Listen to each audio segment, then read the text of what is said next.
Good morning, everybody. Happy Women's Entrepreneurship Day to everybody who is here participating with us. We really appreciate you spending your time. I'm Cass Bailey. I'm the CEO of Slice Communications, and I'm also the Marketing Communications Co-Chair for EO, the Entrepreneurs Organization in Philadelphia. Our organization has 14,000 CEO members worldwide, and our Philadelphia chapter here is really focused on working with entrepreneurs, both over $1 million who are full members and entrepreneurs under $1 million who are part of our accelerator program. We are doing this event because we believe in entrepreneurship, we believe in female entrepreneurship, and we want to make sure that we continue to build and support this community of amazing female entrepreneurs in the Philadelphia area. This track that you have all joined today is our established entrepreneur track. We're going to talk about issues related to scaling and exiting and complex risk and figuring out how our businesses support our individual personal financial goals. All of these issues that established entrepreneurs have. And so I'm going to invite everybody to ask whatever questions you have of our amazing panelists who have a tremendous amount of expertise in these areas, so that you get information and resources and insights that you need to continue to scale, grow, and eventually exit your business. So thank you so much to our panelists for attending. I want to ask each of you to introduce yourself. Deetra, I'm going to start with you. Good morning, Cass. Thank you so much. Good morning, everyone. I'm so excited to be here with Andy and Bob. So I am with M&T Bank, and I've been with the organization for just over 11 years. And I have the pleasure and the honor of working in our business banking division with a special focus on helping women and people of color in entrepreneurship. So I am totally in my element today, talking to all of you great ladies about how do you scale and grow your businesses and thinking about exiting. And so I'm really excited to be here and answer any questions that I can. Fantastic. Andy, tell us a little bit about yourself and your business. Thank you, Cass. Deetra, Bob, good to be with you guys and the rest of you. I'm one of two, me and my partner, Zach Olin, are two of four partners with Broad Street Financial, financial planning practice focused on working with business owners. We've been strategic partners with EO Philly for many years. I've loved working with many of you and appreciate the opportunity to be here with you today. Andy, thank you for your many years of partnership. Of course. Bob, tell us about yourself and Strategic Exit Advisors. Thank you, Cass, and thank you, Andy and Deetra, for joining. Strategic Exit Advisors is an investment bank for entrepreneurs. So we basically help entrepreneurs carry out an M&A activity, either on a buy side or a sell side. And we do our best to make that investment that you made with your lives really pay off. Wonderful. Well, thank you all for being here. I want to remind everybody that you can ask us any more questions that you have by just putting them in the comments. But I have a couple of questions to get started. So I want to begin with this, the elephant in the room, which is how all of our established businesses are surviving and in some cases thriving through COVID. Deetra, what are you seeing in terms of access to capital for companies that are experiencing growth during this time? Yeah, sure. I know in the beginning it was very scary for everyone, right? Like no one really knew where we were going into and what was happening. But we are seeing a lot of people taking advantage of this new environment, and really out of a necessity, many people had to pivot. And for those that are found a way to add value to their client base or find ways to grow new clients, it's been a really exciting time. So we've had a lot of questions around our banks still lending, and I can very well say that yes, we are at M&T. We definitely are. So it's really important to just focus on developing that relationship that you have with your banker, and if you don't have one, really focusing on maybe going to other people that that have great relationships, doing your own interviews of banks to really have conversations to make sure they're really concerned about what your goals are, what your plans are, and how you plan to get through not just this pandemic, but really focus on your business model. So we've been taking a good look at opportunities to help entrepreneurs grow, and through things like access to capital, getting lines of credit. We're seeing some folks taking a look at potentially acquiring new businesses, which I know Bob is probably going to talk a lot more about during his Q&A. But there's just great opportunity right now. So we're just taking a look at the financial statements, understanding where you were last year compared to where you are this year, and really having an understanding of where your business is. So we're really excited because we took a little bit of a pause in the beginning just to get an understanding of the landscape, but we feel really comfortable with lending currently. Teacher, a follow-up question. If a company is experiencing some challenges related to revenue, sales, profitability, are there additional challenges in terms of their creditworthiness, or how do they navigate that? Sure. So this is always the easy answer that people love to give. It depends, right? So right. we try to look at the business from a holistic perspective, and being in business, as you all know, sometimes you have your ups and downs. So there may be a blip here or there. And that's why it's important not for us just to look at this moment in time, but really try to understand where are some of the issues. Have you experienced a huge credit hit, maybe personally due to just some things that are happening, but we do take a holistic approach. So if you are having some sort of issue, it just is really important for us to know the whole picture. And that's where we rely on you to be, I know it's hard, but be very vulnerable and just open to answering our questions, and just allowing us to understand what some of those risks may be. And that's where it's our job to really mitigate against what those risks are. So we do take a lot of, we take a big look at industry data. So just like many banks, we have access to industry data. So really, how do you compare? And we know not all industries were created equal during this time. So some industries are suffering more than others. So we really take a big look at that. And if it makes sense that the industry has struggled a little bit, okay. But then if we've seen bounce backs, and of course, what are you doing in your business? And so we really try to make sure that we understand the business fully and the industry that we're working with, and then how can we help get you to the place that you need to get to. Yeah. Andy, Deetra mentioned your personal financial situation as the owner or the CEO, the founder of the company. What are you seeing in terms of how CEOs and owners are protecting themselves and their own personal wealth during this time? Well, I mean, and I want to also mention a little bit about access to capital. It ties in. So, I mean, we've seen our clients all over the map in terms of those who have struggled, whether it's in entertainment or service or restaurants, and others are capitalizing. And one theme I've noticed is the tried and true, but it's the importance of staying nimble, having cash, and having access to capital. So we found clients who have had a lot of cash on the sidelines, whether individually or in their businesses, have been able to either take advantage of opportunities, or they've been able to weather the storm. And I found it interesting, and I'd be curious to know what Deetra says about, everybody's talking about the SBA this year, and I don't necessarily mean PPP, but less frequently discussed is in the CARES Act was the fact that many businesses who had SBA loans were given a reprieve, not a deferment, but a total gift of 6 months of free principal and interest. And I know I'm hoping for more stimulus and another round of those who are thinking about taking on a loan. Maybe you're out there thinking, is there an opportunity to acquire a business? I know I've thought about maybe acquiring a book. And if I can have 5% of the loan free, there's a tremendous opportunity there in terms of leverage. But the tried and true individually is having 3 to 6 months of reserves.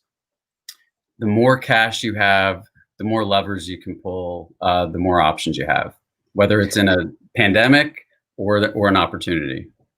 So, Andy, are you encouraging some of your clients to liquidate some assets in order to have that cash? Or is it just about saving more?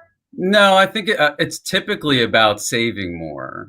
So, and as Deetra said, it always depends. It's case by case. I mean, if we see people who are really concentrated and they've got a lot of risk out there and it's a good time to sell strategically, then maybe.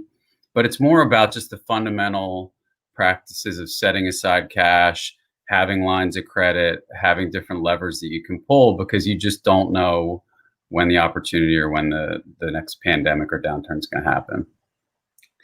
Bob, acquisition has already come up on in a couple of these conversations. It seems to be on everybody's mind. What does the M&A environment look like? Just a reminder, you're on mute. It's okay. Thank you much. So at the beginning, back in March and April and May, when everybody was shut down, the M&A markets took a pause pretty much. We had a couple deals in play. One actually continued and closed in August, and another one took a pause because the underlying business was so busy during COVID that they couldn't even concentrate on trying to sell. So that got retooled, and it's now under letter of intent. The M&A markets in general have picked back up starting in June. Companies are selling, companies are buying. The big issue is what impact has COVID had on the underlying business. So if you're in a travel industry, in your restaurant industry and things like that, it's had a tremendous impact, and it's almost impossible to sell in that kind of environment unless it's a distressed situation. On the other hand, if the business continued, even with a blip, the M&A markets are still strong. The multiples are good, and there's access to financing. So that's pretty much the landscape as it is right now. And how about companies that are just taking a huge advantage of this opportunity? Is now a good time for them to sell, or should they ride it out? Well, there's the opportunity to sell is really an individual decision, right? So the company has to be ready. So if it's just like, oh, I have an idea that I'm going to sell today, that's not going to work. Really, it's a planning thing that goes for 2 or 3 years prior to actually selling. So if you're not thinking about it before COVID, you start thinking about it now, you're not going to sell for, until 21 or 22 anyway. You have to really get your ducks in order, both operationally, your financial situation, can you retire? And really the key piece of the equation is the emotional part. Are you ready? Can you have something else you're going to do? Because life really changes when you're not sitting in the CEO seat. So I'm going to throw out a couple of scenarios to you all and get your advice and insight and perspectives for our attendees. So let's say that COVID has made you realize that you are ready. You're tired. You've been through 2008. You've been through 99. You're tired. You're done. And you're like, okay, it's time. I need to sell this business. Bob, what should people start to do? Well, depending on the size of your business, there's 2 ways of going. You can do it yourself, which almost is, I wouldn't recommend that, obviously, because we're in the business of helping entrepreneurs. But if you're not talking to somebody, if you're not talking to an investment bank or interviewing investment banks, that's the starting point, because the process starts with, in our case, what we do is we create a market for that business, just like the big guys do. You say, okay, well, who are the potential buyers? Are they strategic? Are they financial? And we actually go out and market to those and create a market so that when you're at the end of the process, you're looking at a couple alternatives, a couple offers. So it's not just one company showing up and you have to take what's offered. Can you talk a little bit about the difference between strategic and financial buyers and how to evaluate which one is right for you? Yeah, sure. Strategic typically is a company in your business or related business that will be looking to your company as an asset or an add-on. The financial buyer is pretty much private equity, and that comes in different flavors. I mean, there's long-term hold private equity. There's private equity that flips in 3 to 5 years. And that really relates back to your business. If your business is a growth business, it can support a growth pattern that would allow private equity to exit in 3 to 5 years, then that may be a buyer that you would consider selling to. But really, as it relates to strategic buyers, they're usually willing to pay more. Yeah. Deidre, same question. You're talking with an entrepreneur who's tired and ready to go and wants to sell the business. What advice do you give them? What do they need to start doing? So they need to make sure that their balance sheet is in strong order. You know, those that are looking to buy a business, they want to make sure they're going into something that is really strong. So that's going to be something that they want to work on. You know, obviously working with a team like Andy's and ensuring that they're in a really strong position, so they can really get the value, right? So be able to sell it and get what they want out of it, but then also the end buyer really being able to take the business to where it is currently, but also to the next level. So that'll be really important. I think also just making sure in terms of the client base and how your business is doing compared to the industry will be really important, so that you can indeed make sure that a person that wants to buy your business is seeing the value that you have. So really making sure your client base is tight, making sure the operations in the business is pretty strong. That's what people are going to be looking for, especially for those that may be looking for a way to diversify their current business by acquiring your business. So they're going to want to make sure that the operations is sound, because it's kind of difficult going into a business, first of all, right? Like just going in, but if it's not structured the way that it's going to make it easier for this new business owner to be successful, you're going to have a really hard time having someone that's going to want to acquire your business. So I would say those are the really important things, and of course, just ensuring that your team is in good shape, and making sure that's all taken care of as well. We had a follow-up question from our audience, Deetra. What do you mean by balance sheet strong? What does that exactly look like? Is that about margins? So I would say, I know Andy talked a lot about cash, making sure that looks pretty strong. How highly leveraged are you as a business? So is there a lot of debt on your book? So that's something that we look at in terms of lending as well. How much debt versus liquidity do you have in your business? Also, if you're a business that is on accrual basis, what does your age receivables and your age payables look like? Is it taking a very long time for your clients to pay you? And then do you have a lot of people that you owe, a lot of your vendors? So that's what I would say you would look at it from a banking perspective in terms of lending, but also if you're giving someone access to, your books, if you're getting ready to sell, if you have a really strong potential buyer, that's something they're going to be looking towards. Andy, same question. I'm tired of my business. What advice do you give me? Well, Cass, I'll ask you a question. So how often do you meet with your full executive team? Every week. Okay. And if I would guess, if we polled our EO members, how often they meet with their planning team, their attorney, their accountant, and their advisor. Annually, probably, right? Or maybe every 6 months, but probably annually. Together, I'd say almost never.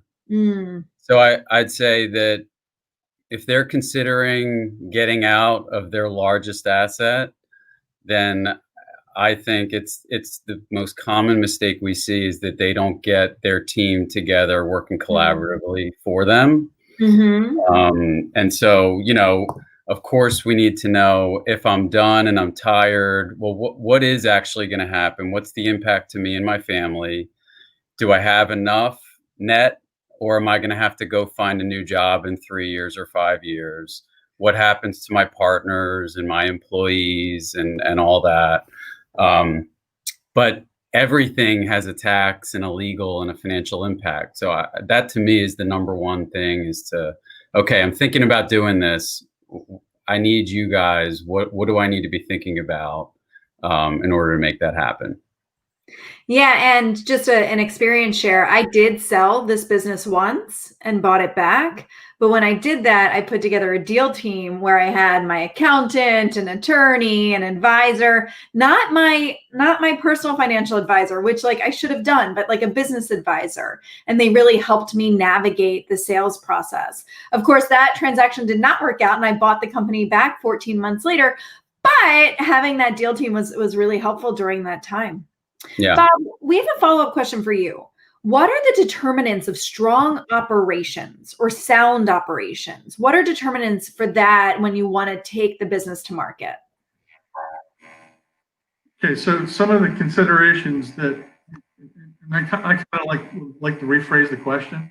So at the end of the day, when you're selling, what are the value considerations? What are the things within the operations of the company that will drive the value of your company up. And some of those things include, do you have a strategic plan? Do you have a management team? And are you, as the owner, totally essential for the business going forward? What's the culture of your company like? Is your business scalable? Do you have multiple revenue streams? What do your margins look like? Back on the revenue streams, are they certain? Or are they, okay, well, we're making it up every day. Every day is a new project. Customer diversity, if you have concentration, that's an issue. And how long relationships you have with your clients. All those things, and actually there's one other thing that I just want to throw out there. We run into this a lot with entrepreneurial companies. Their books are kind of in order, but they're not in order enough to withstand due diligence. And due diligence is when the company comes in and basically looks at everything that every little minute aspect of your business. That's really important. It's really important to get through the process. So what advice do you give to small business owners where maybe their books are not? Well, the thing is, business owners work with advisors, right? We were an advisor which would help not run your business, but identify the things that are currently in your business that will not drive value, and show you, here's the 3 things you got to work on in the next 3 to 6 months and really improve on to drive the value of your business up. So it's just a conversation. We work on the sales side, we work doing the transaction, but we also work up front, just in conversation. We work with your other advisors to do that. So we had a follow-up question, and let me know which of the 3 of you wants to handle this one. When considering selling, when considering buying out partners, how early do you recommend informing your financial partners of this intention? And can you restate the roles of people that should be on that team? Say the first part of it again. Buying out partners, meaning you're like, if Dietra, Bob, and I are 33% partners? Yes, and you want to buy out those partners. How early do you recommend informing them or your financial partners of this intention? So I guess your bank or your funders that you want to buy out the partner. And can you restate the roles of people that should be on that team? Maybe focus on the first part of the question. Yeah, I mean, so I would answer the first part by saying it's not uncommon for us to meet with established businesses that don't have a buy-sell agreement, or it's very loosely stated. So it's kind of like we're flying by the seat of our pants, and then we're going to open up an uncomfortable negotiation. So I'd recommend the first plan of defense would be, before that happens, to try to get that on paper, because we're all going to exit from our business someday, right? Whether it's by design or by accident. So if you can get that on the table and get it in writing, and there are rules around it, i.e., minimum ages or maximum ages. I know that doesn't really answer the exact question, but that's kind of where my brain goes. Get a buy-sell agreement in place as soon as possible, even if you're not thinking about buying out a partner right now. Because it's going to happen eventually. Unless you sell the business, prior to that. Yeah. Dietra, Bob, what advice do you have in this situation? I'll chime in on this. I mean, the real answer to the question is communication from the owners group. If that communication isn't there through the process, it always leads to a bad result. So, if one partner wants to buy the other ones out, the sooner they get that intention out on the table, the better off things could be.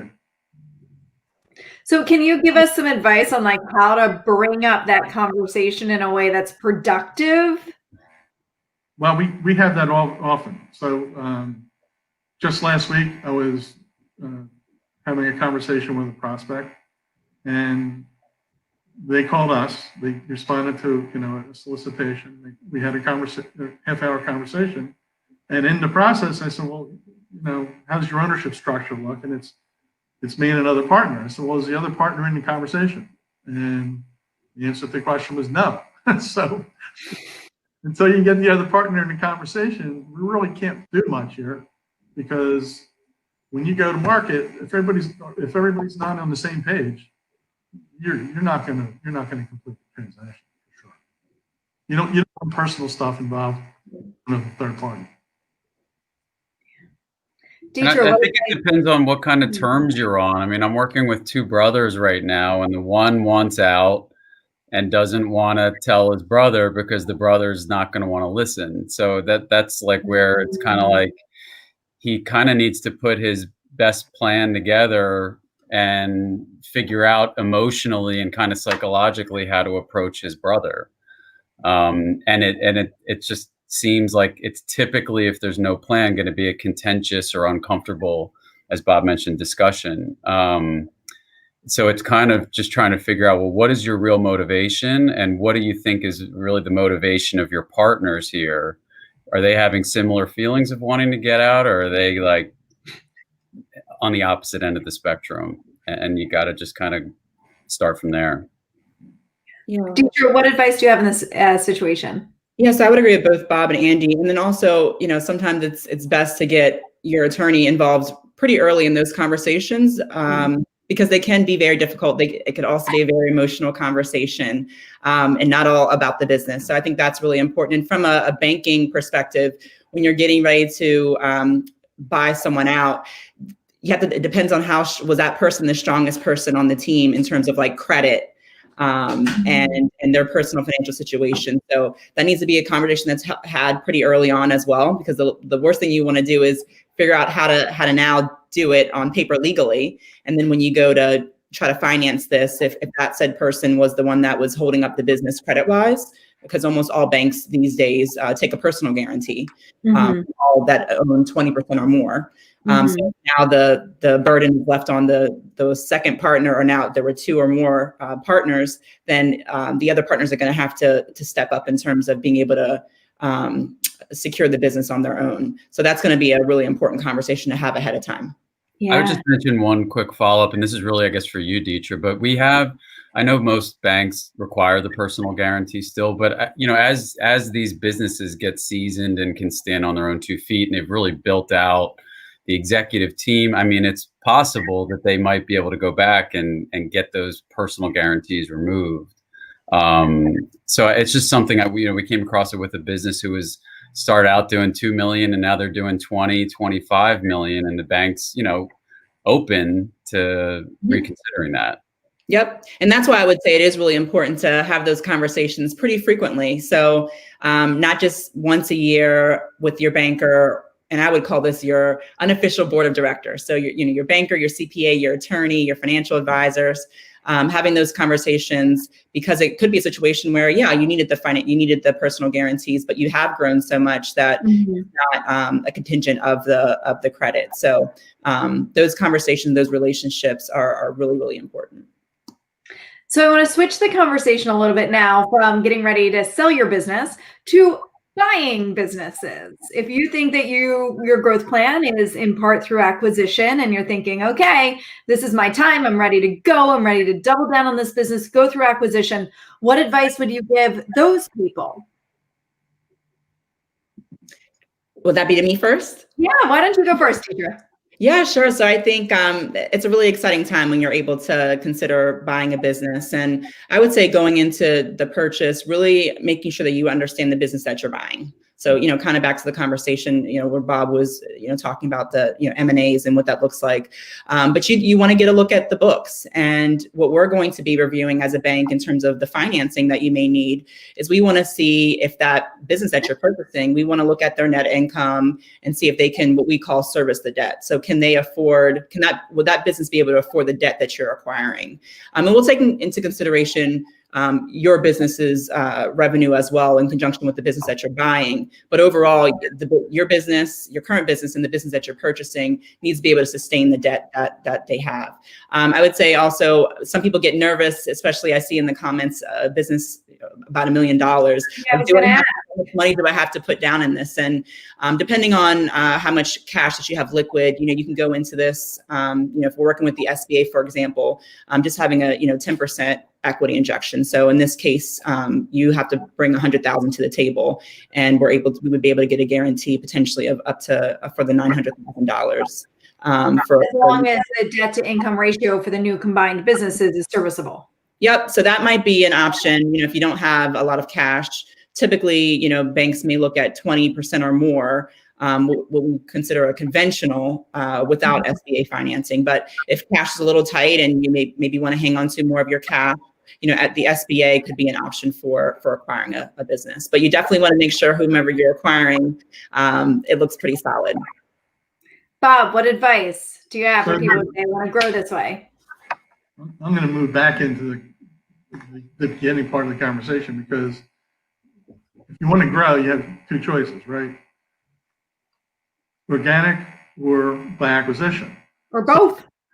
Or both, right? But oftentimes entrepreneurs say, well, I can't grow this that fast organically, but you can scale by acquisition. So the next real question is, what's the management team look like? And that process of acquiring another company, how much is that going to take away from your day-to-day operations?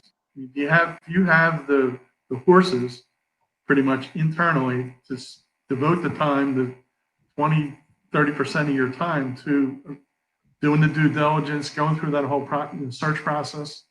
If you really have to address that up front, because if you don't, you'll find out that you're out here trying to buy something and your underlying business is not getting the attention it needs. So yeah, that's kind of a crossroads. So do you do it alone, or do you go out and ask your advisors? And that's the kind of thing I would just put out there.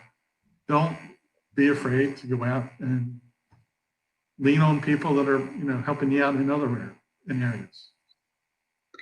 Well, and then it sounds like before you even have the conversation about a company that you'd want to acquire, you need to have a very honest conversation internally, which is, what is our plan to incorporate them into our business?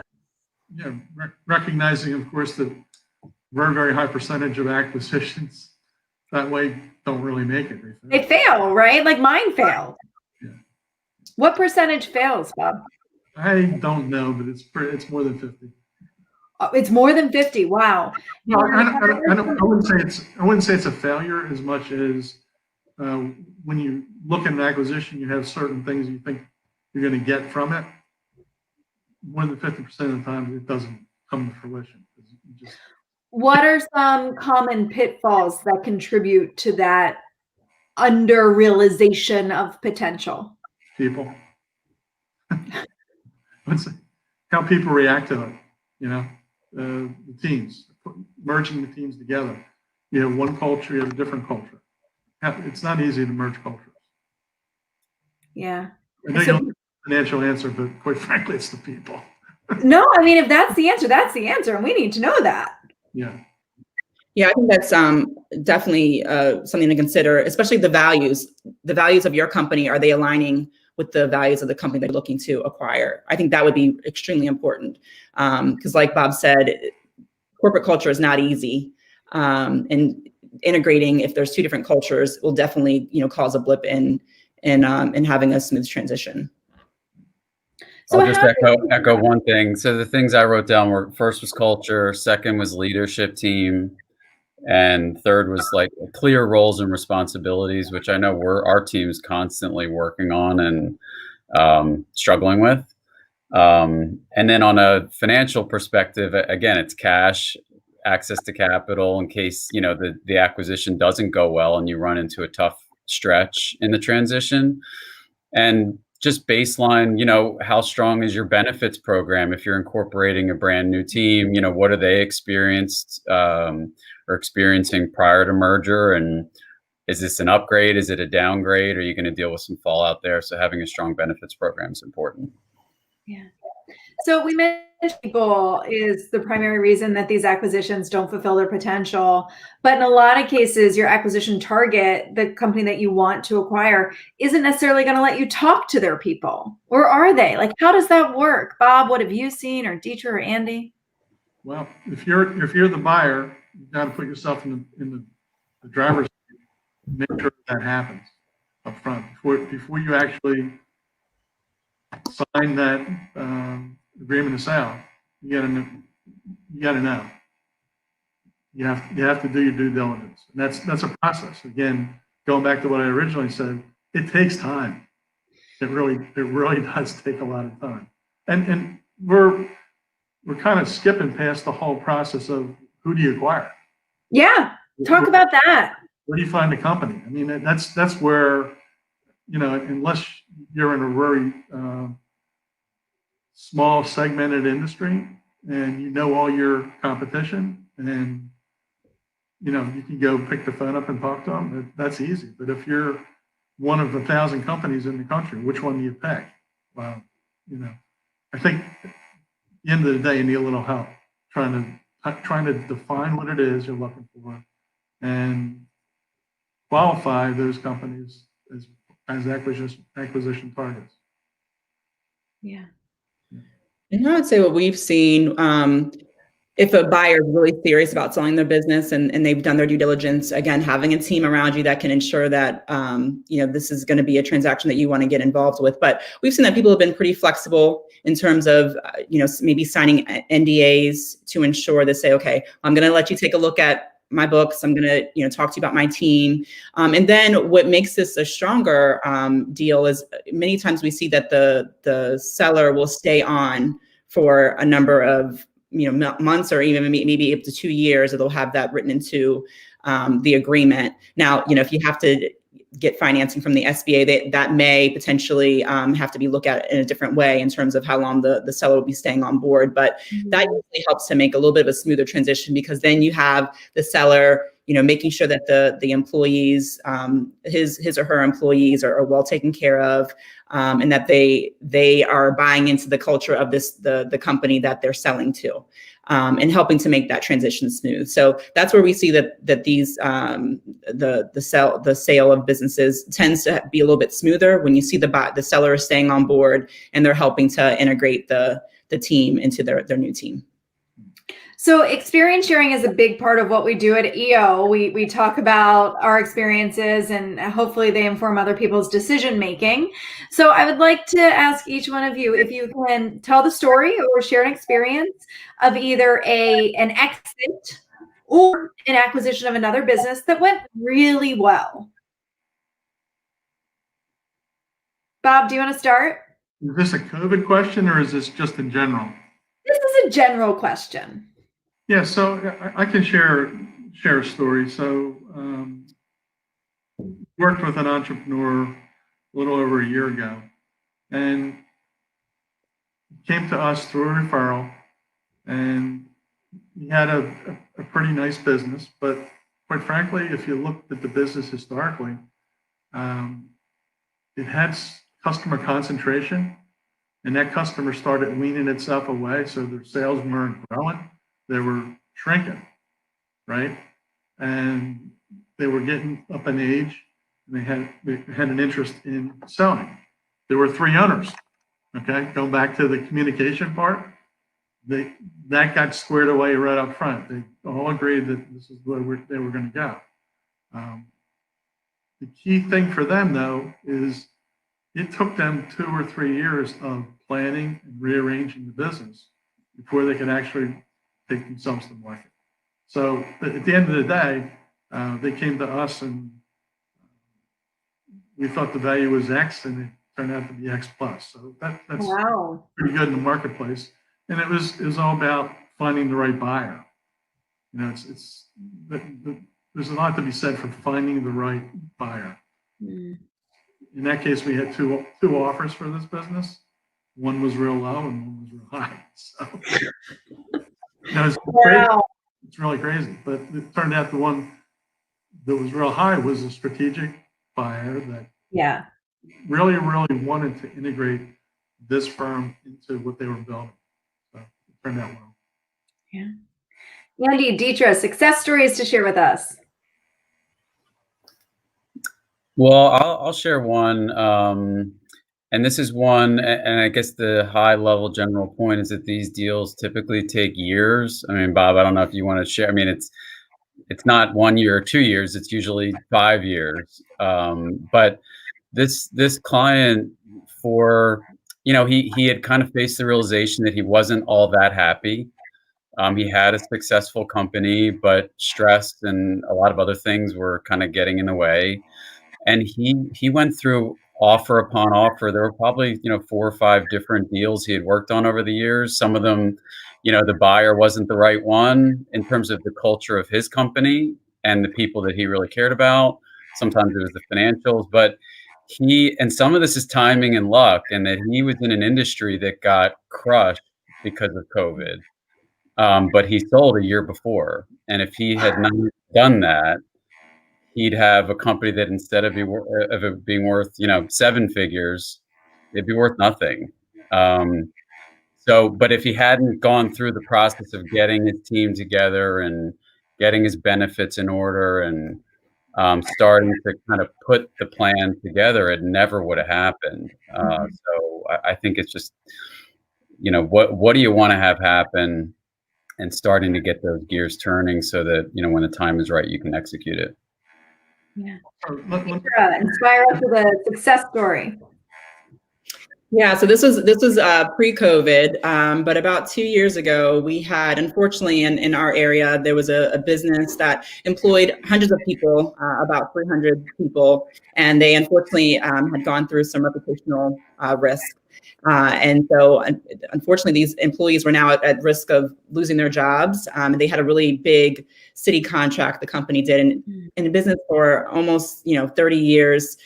He just had a great reputation. Unfortunately, this was a pretty big dagger to them. So he had a person that worked on his team and was probably about 3 years into the business, had worked for them, but had worked his way up in the company and from operations to general manager. And he was a little green, didn't have all of the money to be able to purchase the business. But when the owner thought about, who could, really salvage the business and who is just as passionate about the business as I am, went to him and said, hey, look, I'm going to have to sell due to the legal issues that we're having. Would you be willing to buy the business? Could you get the financing that we think that you would need to acquire.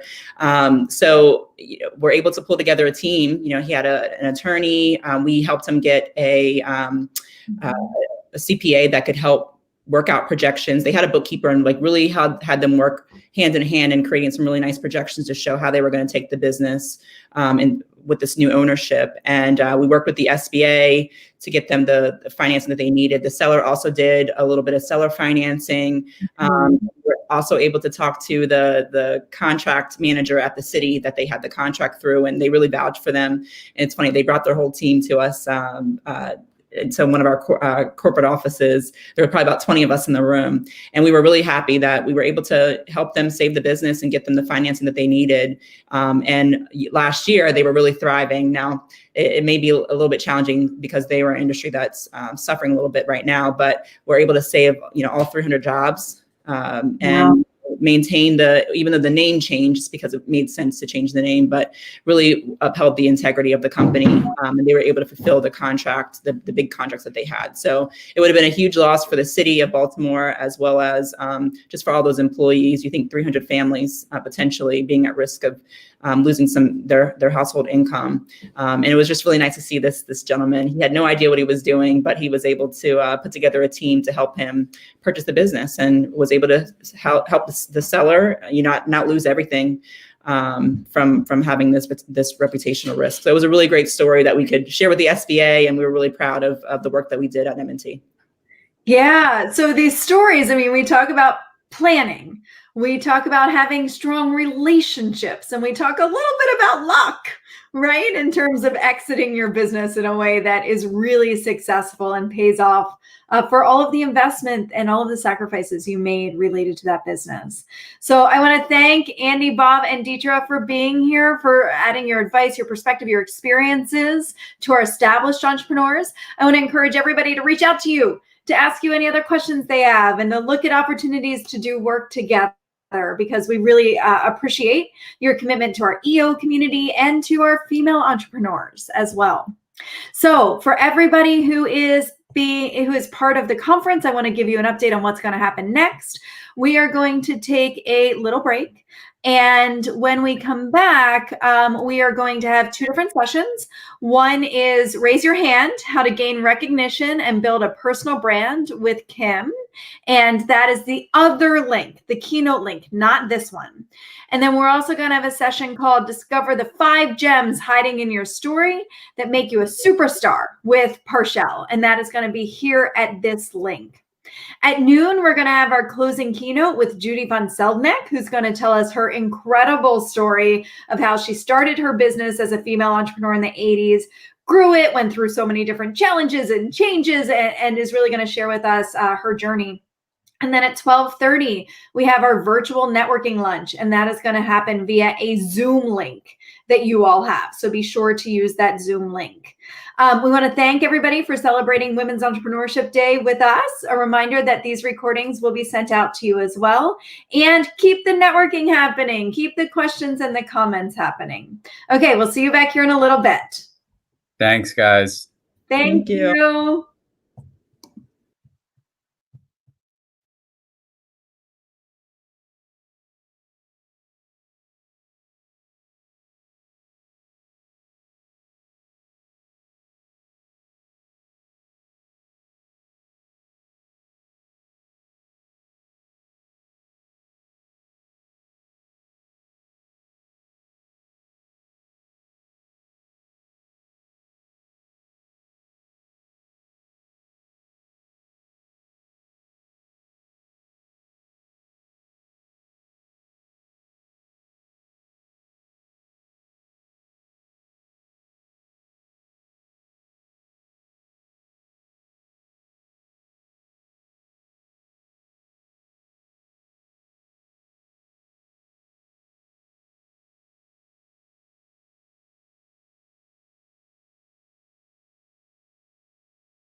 Hello, and welcome back to Inspiring Women, presented by Entrepreneurs Organization of Philadelphia.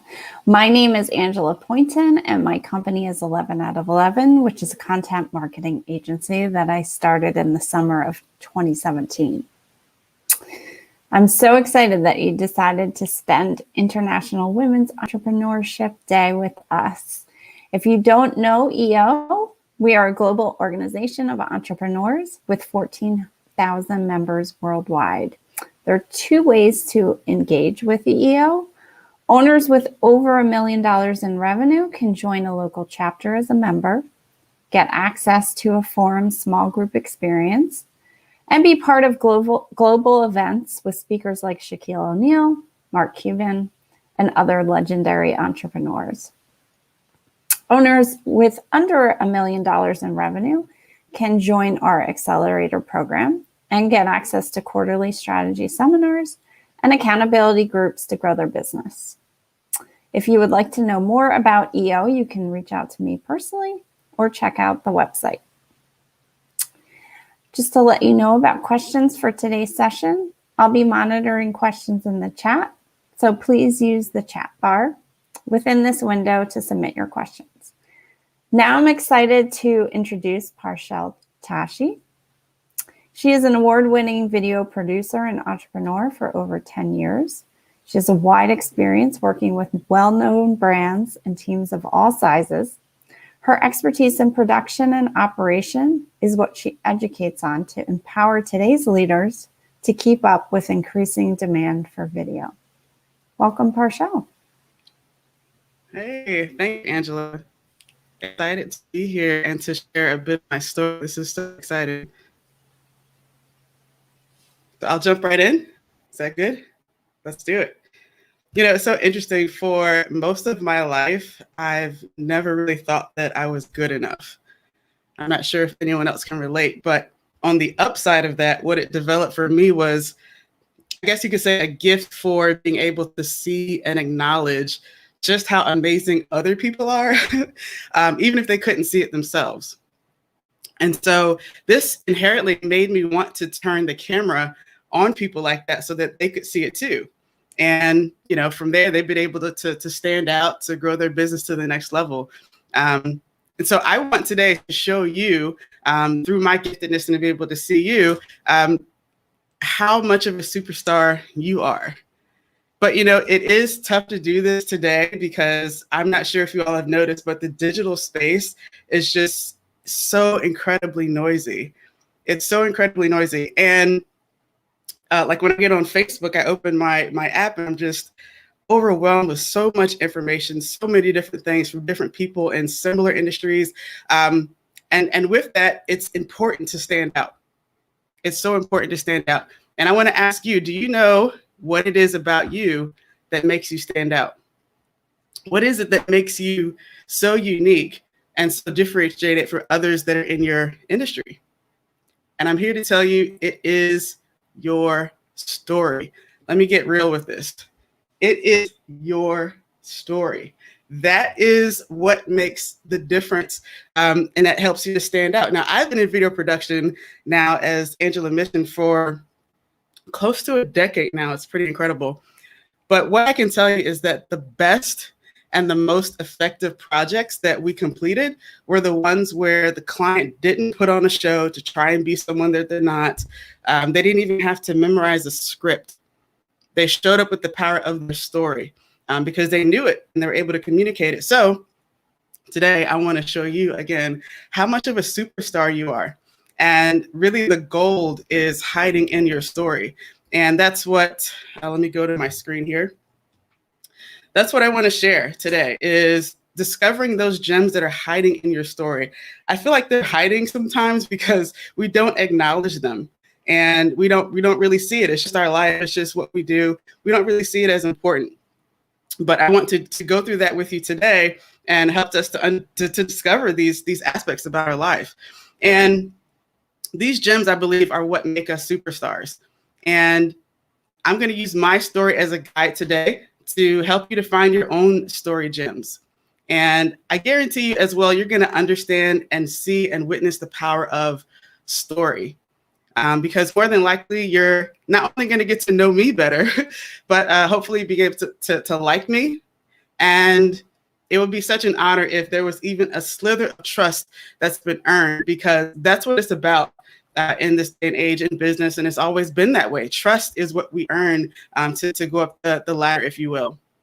The more trust you earn, the more, right? The more we can grow. So by the end, you will have, and you'll understand the own goal that's just lying in your story. And it's so, so powerful. Now, this is really important for those, if you are interested in knowing how to stand out online. I want to make this practical as well. If you want to know how your story can stand out online, how you can incorporate and increase that, what I call the know, like, and trust factor. We do business with those that we know, like, and trust. So if we can increase that just by sharing a little bit about ourselves and knowing and standing in those things with confidence, the better our businesses and our relationships will develop. Also, hey, if you're interested in creating engaging in content online, especially in video, that's my specialty, and I've been doing that again for the past 10 years.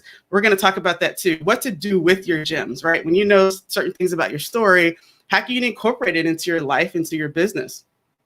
And also, hey, we can all use a boost of inspiration. So if you get that from this, I am totally excited, and I've done my job. Now, as we go about this as well, when you find a gem of your own, I want to get some engagement going here. I'm going to kind of look back and forth between my screens. If you find a gem in your story, right, or something that just pops up to you, say, hey, that's a really unique part about my story that I forgot. Or, hey, I could use that in my next team meeting to inspire my team. Right? Drop hashtag gems in the chat as we go through this, so you can so you can see and be engaged here about how you stand out, right? And they're all elements in your story that you can start to share. All right. I'm really, really excited. If you're with me, give me a high five, a hello in the chat. I think I got the chat going. I just want to make sure I'm engaged as well, because we are going to have Q&A at the end too, if you all have questions, especially about video. That's what we can talk about. So who's ready for story time? What I'm going to do is go through 5 parts of my story, my entrepreneurial journey, and invite you to be a part of that as well. So that way you can find the gems in your story as well. So here's my first story that I'm going to share. I called this part of my story, Miss or Mrs. Lillard. Who are we talking about? Miss or Mrs. Lillard? Lillard is my maiden name. And before I became an entrepreneur, guess what I did, you guys? I was a high school math teacher. And not only that, I had the rare opportunity to teach in the same school as my mother. So hence the Miss or Mrs. Lillard. Who are we talking about? I had the rare opportunity to teach with her. And the question always was, well, how was that like working with your mom in the school? And I always say, well, it was good and it was bad. It had its good and its bad. But actually, it was quite funny. And I'm going to share one of those funny stories from this experience, pre-entrepreneurship, because I taught school with my mom. Now, most of my kids, my students, I call them my kids, most of the kids knew my mom. They all knew that we were related, that was my mom. And so she often would come into my classroom at different points of the day and just to stop in or to drop something off to me or whatever. And it was really funny. I eventually had my students, after a while, give her a standing ovation every time she came in there. And it was really funny. But here's the story I want to share. One day, I told her, I said, hey, this week, my third block is totally out of control. Do not come in my class. Do not interrupt this class. And so I'm in front of the class at this particular day. My class is in front of me. They're doing their work. I did my job of getting them, collected, quiet, doing their work. And so my mom, I see her because the door is over here. My students are here and the door's over here. So they can't really see each other. There's no line of sight. I look over at the window and I see her, and I gave her the signal like, nope, don't come in. This is not a good time. I just got them working. Don't come in. So she's in the door, in the little window, and she says, I have something for you. You need to see this. She has this folder in her hand. And I'm like, okay. So I said, slide it under the door, and then I'll get it. That way you don't have to come in and disrupt the class. So she slides it under the door. I go over and I grab it and I open it up. And guess what it was? it was an ad, like it was like a Bath and Body Works ad, you know, little magazine in the newspaper. And she had circled 2 items that she said were on sale. And apparently I had to know about that in that very moment, which was so hilarious. So this particular story I share because this is just my life before entrepreneurship. And so here's a picture of my mom, actually. Hopefully y'all can see it. That's me and my mom. She still teaches math to this day. But here's the question that I have for you that's going to help you to find a gem. What did you do before becoming an entrepreneur? What did you do before becoming an entrepreneur? What I love about the nature of these sort of questions is that it reveals your origin, your backstory, where you came from, right? It's so key and important to reveal that, to show things about your past, where you came from, whether they be funny, serious, what have you. These are gems that really help you to stand out because, again, no one has your story. It's as unique as your fingerprint. Someone says, I think we share a mom. Maybe. Is her name Phyllis? Because her name is Phyllis. There's Phyllis. So yes, what did you do before becoming an entrepreneur? Right? Allow that to just, maybe there's something that pops up for you in terms of a story or a case that just connects that, and you can share that with other people. All right, let's move on to my next story. This story I called, How Much Would You Charge? How much would you charge? So this question actually changed everything for me. Let me explain what I mean. I grew up in Virginia. I'm the oldest of 3 kids, and we grew up in church. And around the age 13, there was Vacation Bible School going on, and there were these flyers that were made that they wanted us to hand out in the neighborhood and to our friends and to people in general. But I have to tell you, I could not, it just irked my soul how bad these flyers were designed. If anybody remembers Word art from back in the day, a Microsoft Office Word, where you had that 3D text that was like this, and then the clip art was like a little chicken leg and things like that. It was horrible to me. I couldn't stand it. So this actually is what inspired me to get on the computer, because I thought this can be better. I know that this can be better.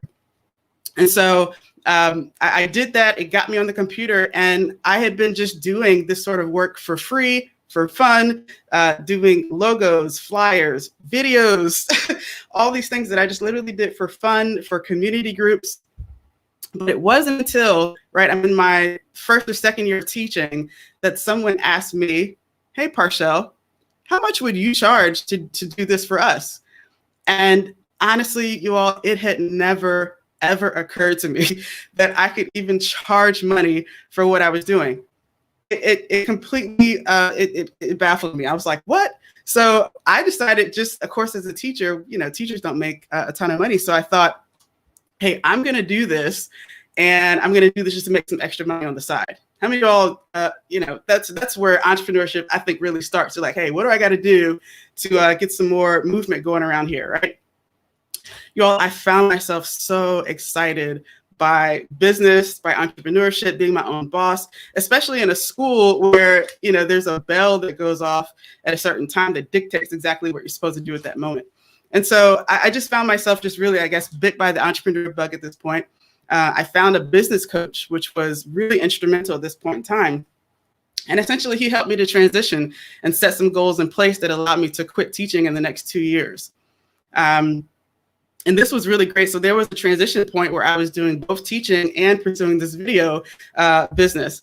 And I was so committed to it, so excited about it. Instead of teaching summer school, I took those summers off to go do internships to learn how to produce up in DC. I was taking my lunch breaks to go take meetings and to try to do network, you know, in between class. Yes, I was juggling. So I would leave school, come back. I had a whole completely different schedule going on.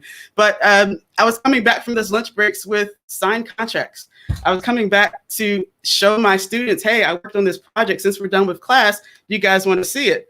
So they would actually review my work, give me feedback. But at the end of the day, the moral of the story is that I didn't know that you could earn a living by doing something that you enjoyed and that was fun. So here's a picture. Let me show you this picture of me. This was one of my first gigs that maybe not my first gig, but this was a big gig because I just got this new camera. And so this is how I jumped in. And I just was, this was like I was bit. The entrepreneur bug had bit me in this, and I was just on fire. I was so excited. And this was my first camera that I started, and it was one of the gigs that we did. And as you can see, I was rocking the fro at that point. Hashtag afros. But here's the question for you. What inspired you to go into business? What inspired you? What sparked it? What like light bulb went off? You say, hey, this is what I'm going to do. This is so important when it comes to your story, because it reveals about you, the things that you're passionate about, your intention, you know, why you're doing this. What inspired you to do that? So hashtag gems, if you've got some gems that are coming in there for you about something that you can share, a story, a uniqueness about yourself that you can share. All right. Hashtag gems. Yes, hashtag gems. I love it. So here we go. This is my third story. You all are tracking along. Give me a thumbs up or give me a feedback, if you will. Hashtag gems in the chat if you're still with me. I'm excited. This is Women's Entrepreneur Day, right? This is too awesome. All right, next story. Now, no hero story, no movie, nothing is a story without opposition and setbacks. So the story I'm going to talk about a setback that happened in my journey as an entrepreneur. So here I am, I'm full-time. I quit teaching. I'm doing videography. I'm taking literally every project that I can take on. And at that point as well, I got in contact and met a producer who was producing in Philadelphia. He was a great example of someone who really knew how to organize and really get some great projects and things under his belt. And he showed me the ropes. Now, he took me under his wing, and eventually he asked me to move to Philly, to come to Philly, join forces with him. He wanted to actually buy my company. And so this was so exciting. I'm like, yes, let's do this. Let's go. So my husband and I, we go to Philly, we move there. And about 6 months later, one of the big deals that my mentor, that he was wanting for, actually fell through. And bit by bit, so did our relationship. And this was really, really tough, because when I say crickets, I mean crickets. Like I was stranded, you all, completely stranded at this point. Couldn't reach the guy. No income at that point, because it was totally relying on him. No network, and really my family is all back in Virginia. But you know what? Even though that was the case, I knew I didn't want to go back. I knew that something about being there meant something for my story and for my life. And so I committed to stay and to work it out. And I said, well, I got to get out there and meet some people. And one of the first person that I met, I think she's on here today, is Nikita Thigpen. And then Nikita introduced me to Bobby. And if any of you know any of those two people, pretty much I'm good to go at that point. But these relationships, especially with these two ladies, I don't know if they know that, it completely changed my life. It's such a really tough point, you know, when you don't know what's next. And their light really brought me through and helped me to propel my business, you all. In that point, I was able to actually grow the business in 2 locations. We were operating both in Virginia and in Philadelphia, where we were taking work in other states. Let me actually show you a picture here of one of the projects that we took on, because I could have given up. And so when I see these pictures, I'm like, man, this is so incredible. The first picture on the left is a project that took place in Philadelphia. I'm sorry, not in Philadelphia, in Atlanta. It was a big conference there, multiple days. I had at least 6 people flown into that particular job, and it was such an incredible event. And there's another one to the right here that we did right in Philadelphia as well. But my business grew, and had I not decided to stay, had I, gotten too afraid with the critics, oh my God, or the crickets that were happening at that point, things would have been so different for me in my life. So I'm very thankful for Nikita and Bobby, for all those others in my network, and those who have just really looked out for me. So here's a question for you. Where we go? Where's my question? What major setbacks have you had to overcome challenges or fears? What things have you had to overcome? This is just so incredible because it really brings to light what keeps you, what's your drive, right? What are you hungry for? What keeps you going despite the obstacles, right? So hashtag gems, if there's a gem there for you. Sorry, I have some comments coming in. I'm trying to see these as I'm talking to you all. Hold on. Let's see. Oh, this is so good. What major setbacks have you overcome? Again, and this is honestly probably the best types of stories to tell, right? Because they typically are involve that opposition that the hero experiences in the story, then how they overcome. It's just so powerful. So what is that for you? Where is your drive? Where's your hunger? What keeps you going? And what have you done to overcome? All right, hashtag gems. Yes, I see some hashtag gems going on. Awesome. All right, let's hit up my fourth story. Hope you're all still tracking with me and enjoying this. This is my favorite story of the day, you all, because it's so recent. It means so much to me. So as I mentioned before, I was in Philadelphia, moved from Virginia to Philadelphia, was doing my business. Eventually, I come to San Diego. Came here, moved here with my husband. Anyway, I'm here in San Diego now. And last summer, a friend of mine, she got engaged. I need to come back to myself for a second. My friend last summer, she got engaged to this incredible man in Sacramento. And, I know my friend, and to see her happy and to see her just full of life and just excited for this new relationship. I mean, they were just two peas in a pod, really. He flew down from Sacramento to visit her. They got tattoos together, spontaneously. They even went to couples therapy because she was pretty serious. She has 2 kids, and she says, you know what, if you're serious about pursuing me, we should get counseling. So they go to get counseling. Literally the first weekend he comes in. That's how serious she was about it too. And they traveled together. I mean, it's just beautiful to see them come together. And honestly, I had never, ever seen 2 people my age come together just so maturely, and just fit together so well. And so I asked them both, I'm loving what I'm seeing. This is beautiful love. Can I interview you all? I said, I don't know what this will be. Maybe we'll use it for your wedding. Maybe your kids will see it, whatever. I just want to interview this moment. You guys have just met and you're moving the track along. And this is just beautiful. So I interview them on video just because. He then asked a few months later, he actually proposes to her. And he asked me to capture photo and video of the proposal. It was incredible. Such a wonderful night. They got wedding plans for New Orleans. That was going to happen next year, the following year.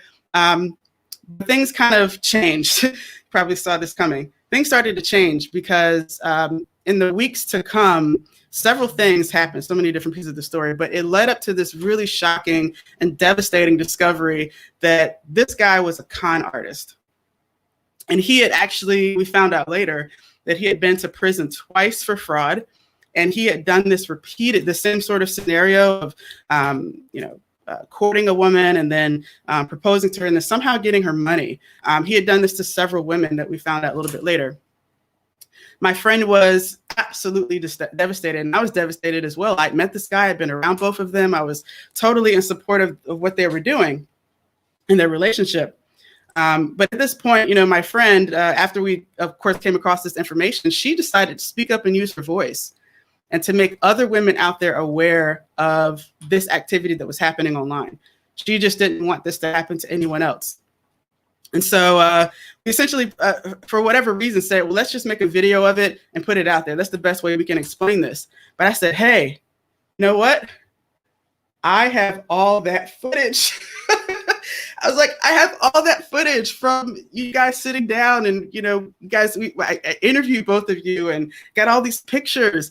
I said, we could really make an impact here. So she sat down, allowed me to interview her. We created a YouTube channel all dedicated to this story.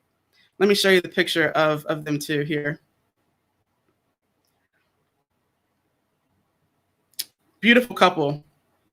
So this actual channel, we called it John the Con. The guy's name is Jonathan. And so we made this YouTube channel literally, honestly, to help women know that this guy was out there. And we made sure that all of his aliases, things like that, were on this content.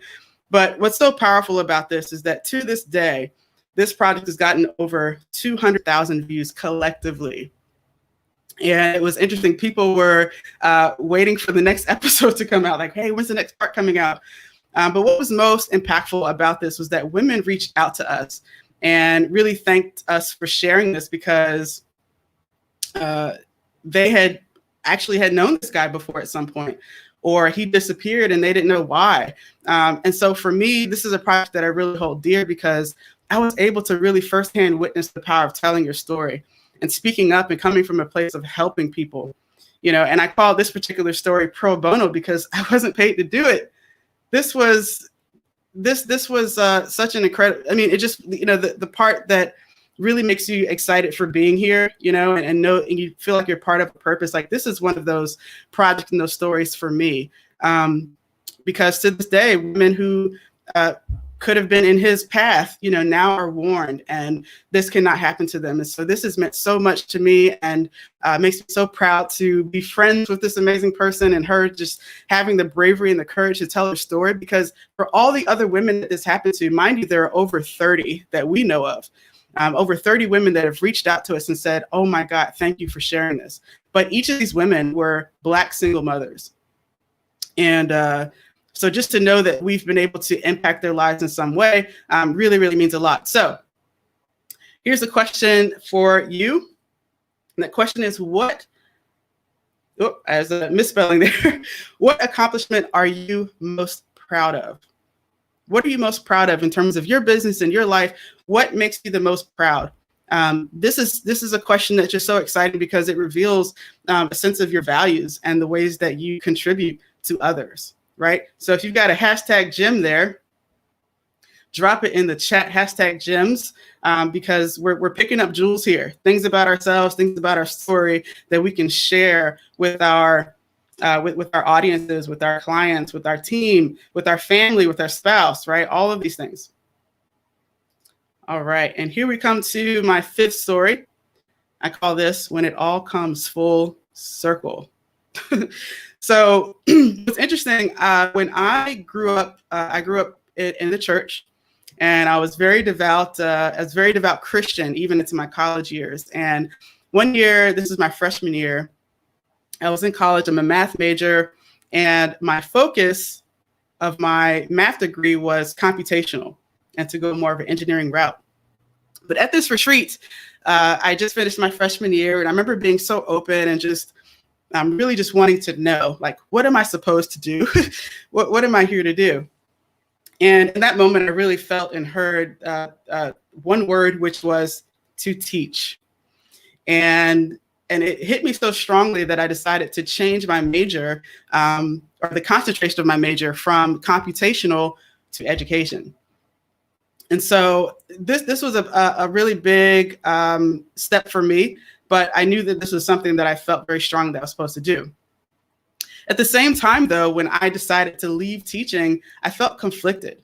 I felt conflicted because, you know, people thought that I couldn't handle the kids. You know, that was usually, oh, you probably couldn't handle the kids. We get it. These kids are crazy. I'm like, no, the kids are cool. I like the kids. I'm good with the kids.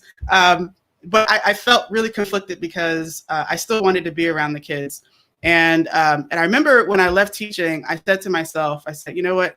I'm going to find a way to still be around these kids and impact their lives on my terms, right? And to just step into this this way of just being an impact and still being in their lives somehow. You know, I was also conflicted too at this point, because I thought, well, dang, I totally wasted all this money on a math degree as well as a master's. So there was so much that was happening that moment. Now let's fast forward to today, right? Because of course I left teaching. I was a video producer, and I was doing video production all across the country. And fast forward to today, COVID hits. And, you know, COVID has really just been, it's been such a huge change that we've all had to adjust to. But it's also been some things that have been birthed out of it. And so one of those that were birthed out of it was what's called My Video Playtime. Let me explain what My Video Playtime is. So my nephew, during COVID, I guess he was bored or something, so he was making a little video about his toys on his mom's phone. He's about 6 years old, so he's filming, and then he turns the video onto himself, and he says, "If you like this video, give me a thumbs up." Right? And I was so intrigued. I was like, oh my God, that is so incredibly cute. Oh my God. But I saw something there and I thought, wow, like making videos could be an activity that he can do from home, especially since all these students and kids are at home. So I decided to put together a little class, and I started hosting a live class over, the period of COVID once it first hit. And this was incredible. I had kids joining me from all over the country, including places like Trinidad, who came to be a part of this. And I was able to just show up and teach, and it was incredible. From that, now I'm in teacher mode again. Now I'm like, okay, what else could I teach? And so I also came up with what's called the Video Playbook, which is me sharing all the expertise and knowledge that I've acquired in production to share those with entrepreneurs. And this has really been amazing because, again, it all comes full circle. I thought that I was going to have to leave teaching. I thought that teaching couldn't be a part of what I did as a business. But this is actually, I think, going to be a very big part of the core of my business going forward. In fact, teaching is the highest form of learning. And if you're able to teach what you know, it further expounds on your expertise. So you teaching and sharing what you know of course, it benefits others, but it benefits you. If you're a learner, if you like to continue growing in the areas of your expertise, teach it. I'm learning this myself. So I've actually been on the camera a little bit more. If y'all check my social media and check out things that I've been doing, I'm just like, all right, I got to start teaching. And so as you can see, my setup here, I've been doing a lot of content. I've been able to create courses and do a lot of teaching of what I've known how to do and what I've excelled at in terms of video production. So it's been so fulfilling, and it's actually pushing me to the next level, because now I'm like, all right, I know this. What can I do next? So here's a question for you. What have you discovered about yourself this year that excites you about your future? What have you discovered about yourself this year that excites you about your future? Hashtag gems, because this is a big one. I think if anything, everyone has a COVID story, okay? You got something where everything just completely changed for you, your business, your life, right? How we spend our time. I've never been home so much in my life, but we're here. Right. But there's something that has happened in this moment that we've been able to discover something about ourselves that really propels us into the future. And the answer to these types of questions really reveal your purpose and your overall vision and the things that you want to accomplish. All right. So those are my 5 stories. And really quick, I forgot to share with you this. So let me go back to me full screen here. Forgot to share this one. Oh, come back. Okay, maybe it's not working right now. It's okay. So my friend, I'm going to go back to that slide where we were talking about John the Con, that story. So my friend, last thing I'll say, because I forgot to say it, she actually had saved the dates that she had created when she knew that she was going to get married. So she had these save the dates made, which were beautiful. And she had these ordered, and these were delivered, I think, the day that she found out that this was a complete sham. And, but you know what? She already had these. And would you believe she still sent these out? She still sent these out in the mail, and she put a note in it. And I want to share with you really quickly the last piece of what she said, because it was like 3 paragraphs. But the last thing that she says is, the takeaway: I don't know how to love someone halfway, and I never will. I live every day like it's my last, and he will not steal my joy. My spirit is not broken. I will love another 10 Jonathans. Life is funny like that. If you see me living my life to the fullest, understand it hasn't always been easy. I'm definitely grieving the loss of him. Some days I'm crying, laughing, praising the Lord, angry, but I'm thankful. Enjoy the save the date just because I look great. And meet me in New Orleans to celebrate life that same weekend. Now, unfortunately, COVID happened and we weren't able to celebrate in New Orleans, but we still celebrated with her, and we've still been a support. And there are still a flood of support that's happening around that particular story. So I'm really thankful that you all chimed in. I see some chats coming in too. Thank you all so much for listening to my story. I hope that the power of the story came through as well in terms of not so much the content of the story, but the connection with me. That's what happens when you share your story. You get connected with people and your relationship with them grows. So now that you have some gems, let's talk about really briefly, and then I'm going to close and open up for Q&A. So take a look at those gems and let's think about how we can use them in your life and in your business. So let's see if I can go back to my screen. There we go. Here's some ways that you can use these gems. For one, you can inspire your team. You can share it with your family, your friends. You can build a connection with a client. So this is so important. Trust is everything. If you're able just to share a little bit about yourself with your clients, you'll be able to bridge that gap and create intimacy with them.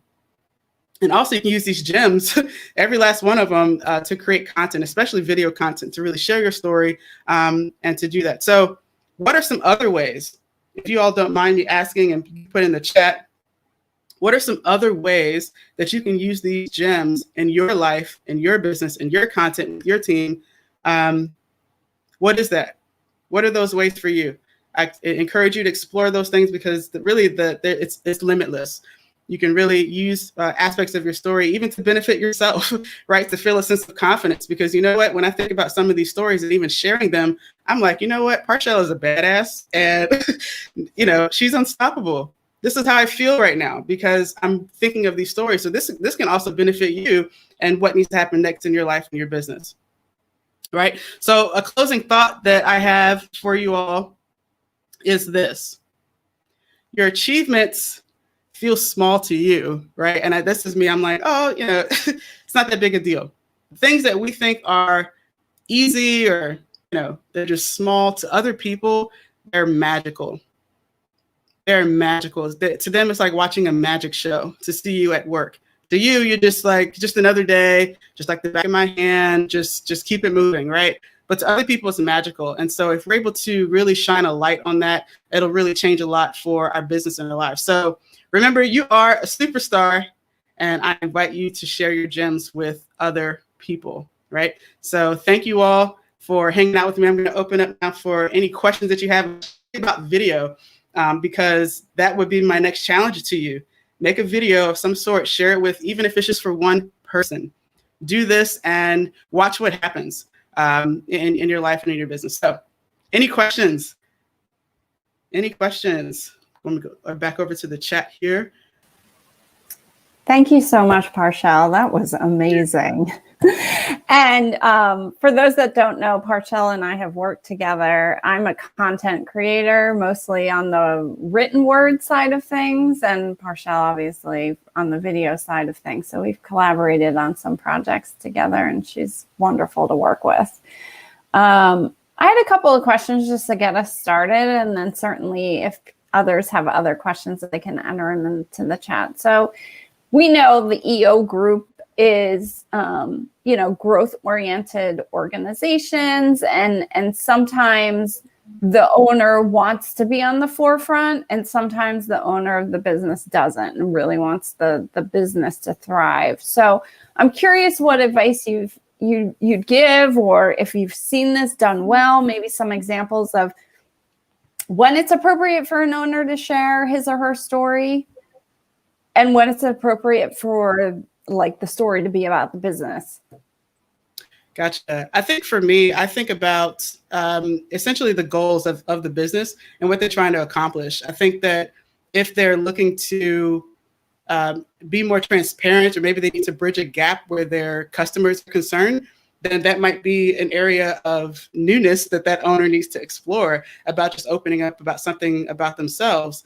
And if that particular story is able to tie to their overall objective and what they're trying to do, I think you can find one story, one aspect, something that could be incorporated for both the brand of the owner as well as for the business. Really looking at whatever those goals are and then navigating to that and knowing what story is going to hit that. He doesn't have to tell his whole life story and go into everything. What's going to be relevant to hit that main objective that needs to be shared or known by the public. Love it. Love it. So Bobby's asking, from a process perspective, do you think it makes sense to do a bunch of videos at once to have content for an extended period of time? Yeah, I love this this question because essentially now with production and with video, you can do a lot. And I grew up as the type of person that wanted to see how can I, you know, we went to the grocery store and came back home, right? Had all these grocery bags in the car. And my objective was to figure out how I could get as many bags into the house in one trip. So it's sort of this concept of like, you know, for the simple content that we can produce, how can we be really effective with our time and really focus it in to do what I call a batch style of recording or a batch production. And I think for certain content like social media content, for example, or other educational content, it's really a great use of time, and of everyone's time, really, to just do as much as we can in a condensed period of time, and then now we can batch edit. Now they're all done. In fact, there's a new package that we just released that's going to allow us to create all the social media content for law firms for an entire year. So they spend a few days with us and they have everything that they need.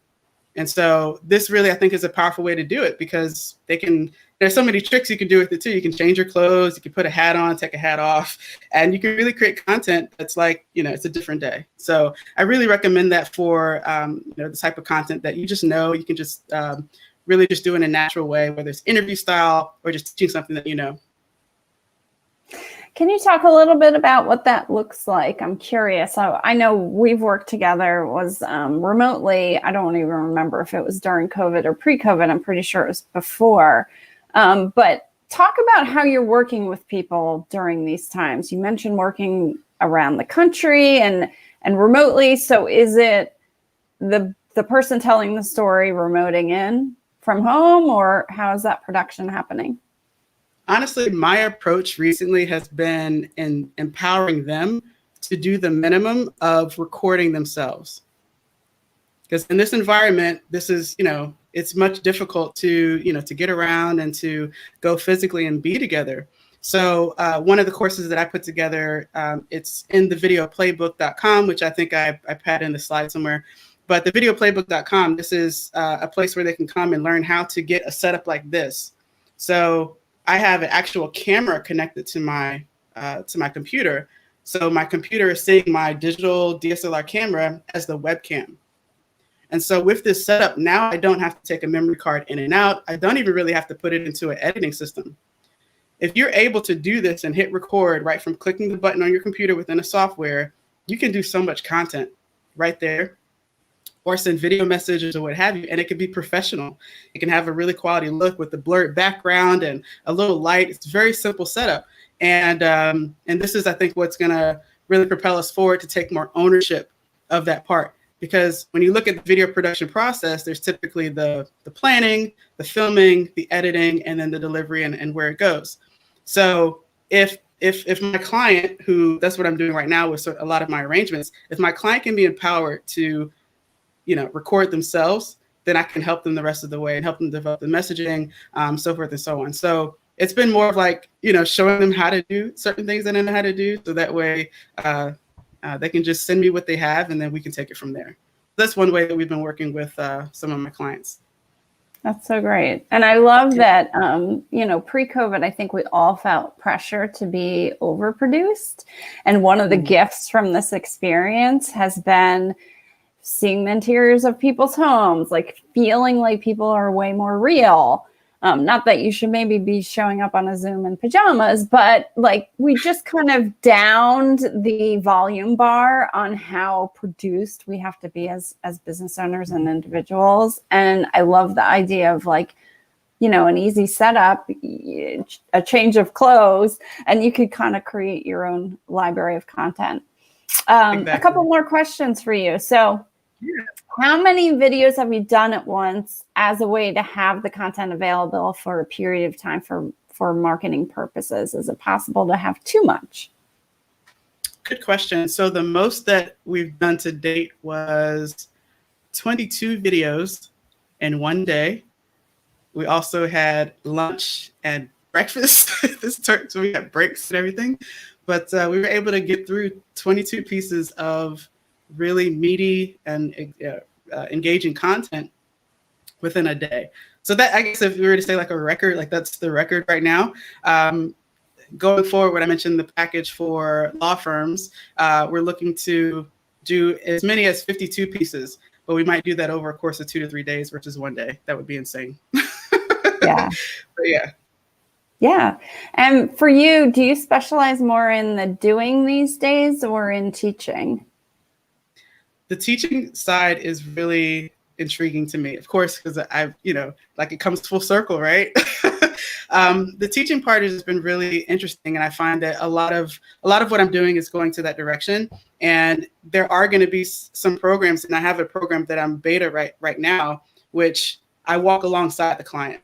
So in a 6-week period, we go through strategy, we go through really developing process, and a lot of things that they need to essentially be able to do it themselves. So we just walk with them, if you will, teach them, and then do some of it for them too. So that way they're empowered, they're part of the process, and eventually can become autonomous to do it themselves. Like, honestly, I'm trying to teach myself out of a job. Like, if you could do it yourself, I feel like that's a much better use of our time, my time, but also just for growth, and how companies can grow. I really think vision-wise that video departments are going to be an essential part of companies going forward. It just has to be part of our communication. So I just think that it's a hat we have to put on. Even the editing part, Parshell. Mm-hmm. Yeah. Interesting. All of it, yeah.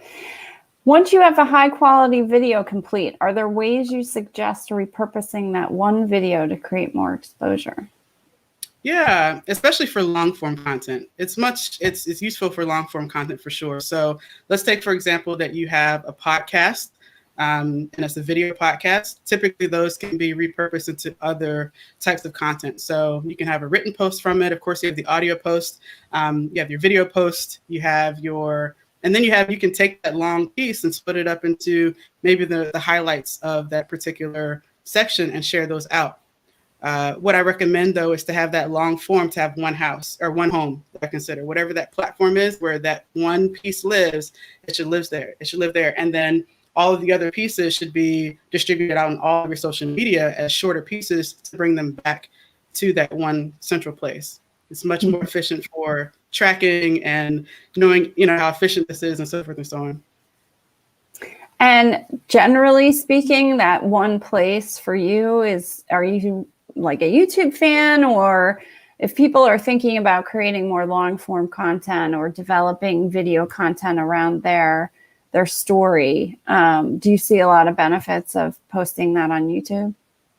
Yeah, I think so. It really depends on where your audience is. YouTube is really great for search as well. So if you're able to have a lot of that searchable content on YouTube, you're more likely to be found. And me personally, I'm a really big fan of ownership. And sometimes the thought of having all of your eggs in one basket when it comes to a platform that you don't own, sometimes that freaks me out. So a lot of times too, I suggest private hosting or having a place where, all of your content is there and one can take it down. There's no update that comes and completely messes up the experience, but you can still use social media to drive people to that home base. But yeah, I feel like either YouTube is really great because it's searchable for those homes, as well as your own private hosted place like your website or another hosted platform. Gotcha. When you started your presentation, you talked about the power of know, like, and trust. And I don't know if you get this question a lot. I certainly do. I feel like anyone in the field of marketing gets this question, like, what should I expect in return? So let's say somebody listening is thinking about, it's going to be 2021 soon, thank goodness.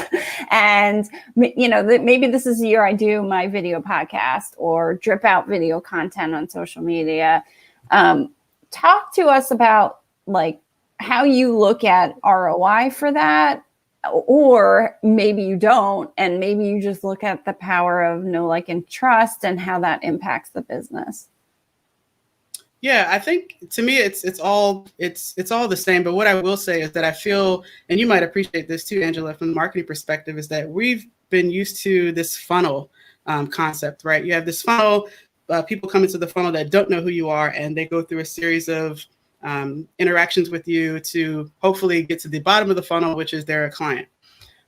What I think is changing though is that model. I feel like there's something else that could be created there that's more nature-based, if you will, about creating rain. If you think about creating rain in the cycle of rain, you have your cloud, and then rain comes down, falls to the earth, gets into the river, and then evaporates back up and creates more clouds. I think that if we're able to look at marketing that way, we'll be more effective, because the funnel concept implies that there are infinite number of people that can come into this funnel, right? And that's not the case. We have to, it just keeps doing this continual search for these people that need to come into your funnel. But if we're able to, I think, take more of this like high tech, high touch approach, if you will, and look at how we can create rain by essentially just investing in those relationships, so that way they can just become a raving fan and refer more of people like that to you. And so I think that that's changing. And I feel like when it comes to ROI, whenever a relationship is built, I feel like, the return is infinite at that point, because it's about connection. And you're more likely to, grow your business with more connections being made than not. So high tech and being high touch about that is really key. And what I mean high tech, high touch is like, instead of someone having to manually schedule a time with you, send them a calendar form. And the calendar form, when they finish signing up for a time with you, have a little video that pops up, says, "Hey, I'm excited to talk with you."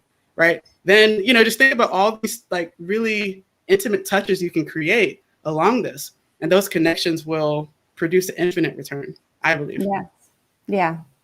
I think you use that because I believe I've seen yours. And I will say, not only does it create the connection, but it's such a nice surprise, and it's such a nice go above and beyond aspect to what a typical, these days, very digital experience it is that we're having with one another. So we had another more technical question, I think, just going back to YouTube.